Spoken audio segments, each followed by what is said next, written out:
आपल्या लोकांची आपली वाहिनी एबीडी न्यूज मराठी।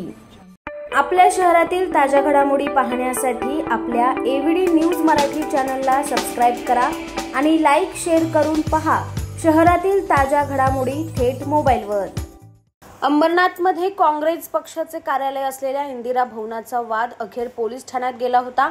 या कार्यालयावर ध्वजारोहण कोण करणार असा संभ्रम निर्माण झालेला असताना त्या ठिकाणी निष्ठावंत काँग्रेस कार्यकर्त्यांनी एकत्र येत ध्वजारोहण मोठ्या उत्साहात साजरा केला। लोकसभा निवडणुकीमध्ये काँग्रेसचा एक गट शिवसेनेत गेल्यावर काही संधीसाधू लोकांनी काँग्रेस पक्ष ताब्यात घेण्याचा प्रयत्न केला। मात्र लोकसभा निवडणुका पार पडल्यानंतर पुन्हा काँग्रेसचे कार्यकर्ते पक्षात सक्रिय झाल्यामुळे या ठिकाणी दोन गट निर्माण झाले होते। या दोन्ही गटांनी इंदिरा भवन या कार्यालयावर आपला दावा दाखल केला होता। मात्र कागदोपत्री हे कार्यालय माजी नगरसेवक प्रदीप पाटील यांच्या ताब्यात असल्याचे निष्पन्न झाल्याने पोलीस प्रशासनाने या ठिकाणी ध्वजारोहण करण्यास निष्ठावंत काँग्रेस कार्यकर्त्यांना संधी दिली। इंदिरा भवन या कार्यालयावर आज सकाळी सर्व काँग्रेस कार्यकर्त्यांनी एकत्रित मोठा उत्साह ध्वजारोहण केला।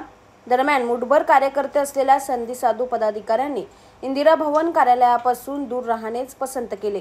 इंदिरा भवन कार्यालयावर आपणच झेंडा फडकवणार अशा वल्गना करणाऱ्या या संधीसाधू अध्यक्षांना ध्वजारोहणापासून दूर राहावे लागले।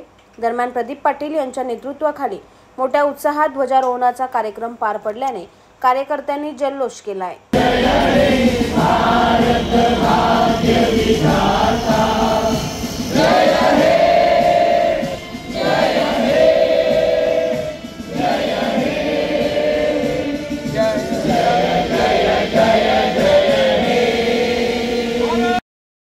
आपल्या लोकांची आपली वाहिनी एबीडी न्यूज मराठी।